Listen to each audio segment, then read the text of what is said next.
Hi, excuse me. Oh, hi. Are you Filipino? Yes, I'm Filipino. Dito po ba kayo sa Malta nakabase? Yes, for 4 years already. Nice. Ano pong trabaho pinagkakabalahan? For now, pinagkakabilahan ko is yung business namin. Ano po yung business niyo? It's a karaoke bar, Filipino theme.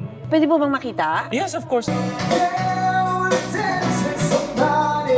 We have Sir Jason na may-ari ng Taraji Karaoke Bar dito sa Malta.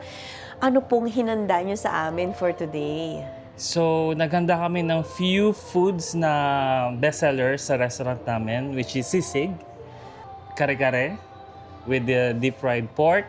Siyempre, meron tayong pambansang Shanghai, tokneneng egg, and a chicken skin. Bakit po sa tingin niyo na importante na may mga ganitong karaoke bar o Filipino? Ay, malaking bagay to. Kasi after ng work, makapag-unwind ka, lalo na weekend, ganito. Address kasi namin is 178 Trix Sun H Moon, Bujiba. Then kami Friday and Saturday, and from 5 p.m. until 1. Kasi para sa akin, mahilig sa kanta.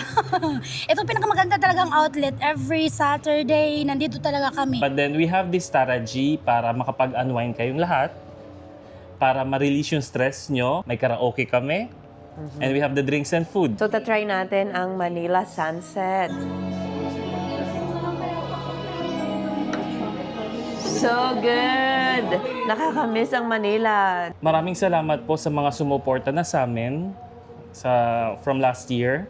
Sa mga hindi pa po nakakapunta at nakaka-experience ng Taraji Way, I'm inviting you all na pumunta ngayon sa Bujiba para naman maranasan nyo or ma-experience nyo yung service na meron kami, yung food na meron kami, yung mga kinikater po namin.